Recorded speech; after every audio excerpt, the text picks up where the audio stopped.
This morning on The Dish, pitmaster Hugh Mangum. Born in California, his father hailed from Texas and first introduced him to the legendary barbecue of the Lone Star State. He started out as a professional drummer before heading to culinary school and work in the kitchens of acclaimed chefs like Jean-Georges. In 2011, he melded the barbecue traditions of Texas and the Carolinas to create a unique New York style offered at his first Mighty Quinn's location in Manhattan. It was a huge hit, leading to 4 more venues in the New York metro area and now outlets in Taiwan, the Philippines, Japan, and Dubai. Hugh Mangum, good morning. Welcome to The Dish. Thank you guys for having me. Good morning. That's quite an outreach.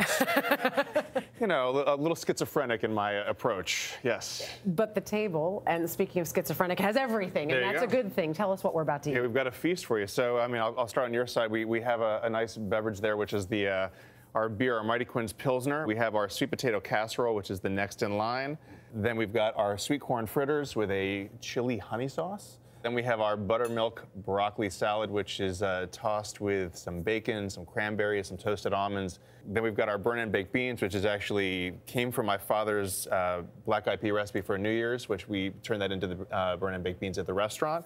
Then we have our mac and cheese, which we won Best Mac and Cheese in New York this year. Wow. And then we have brisket, which is what built the house. Brisket's what, started at Smorgasburg in Brooklyn with brisket, smoking it for 22 hours on our smoker, bringing it in and slicing it to order. And that's, kind of our marquee meat. And then, finally, we have some pineapple upside-down cake for you guys. Don't mind if I do. Please, enjoy. You mentioned Smorgasburg, which is essentially what? It's like a food street fair kind of. It's a food flea market. Yes. And this started only 6 years ago with you. Yeah. So the dream started long before that, but the Smorgasburg was where Mighty Quinn's was officially launched as this brand. I was smoking meat in my driveway, and my wife's cousin Adam had said, "Oh, there's this flea market you should do," and so I called them up and did a tasting, like, well, we have no space in the flea market for you, but we're doing an all-food market called Smorgasburg. Would you be interested? Yeah. I said, absolutely. We showed up for the first day after being afraid that we wouldn't sell any food. We sold out in like 90 minutes. And then every week the lines would get longer, and it was just becoming word of mouth, and it just became this kind of almost like a food flea market version of a viral sensation. Yeah. And lo and behold, a couple years later, with my 2 partners, Christos and Misha, we opened up our first brick and mortar. It's amazing, though, because even before that, you'd had success. You said the dream started long before. You were having success as a drummer. What was that sort of desire to get into the culinary world? Well, success is a relative term. So you were making a living as a You went on tour with the Wallflowers and Jacob Dylan. Well, yeah, so I was in the opening act for those guys on their biggest tour, and that was amazing. But truth is, look, when you're a kid and you're into music, and you've got posters of Billy Idol on your wall, going to go on tour is the dream come true, right? Yep.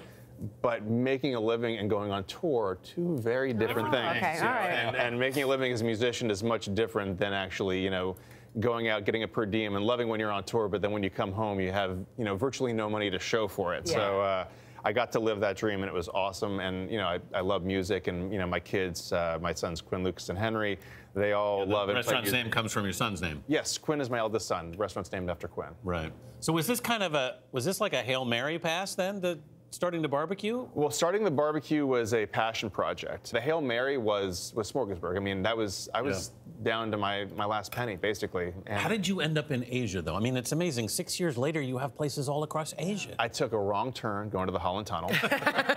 And you couldn't get anywhere from there. And we just ended up in Taiwan.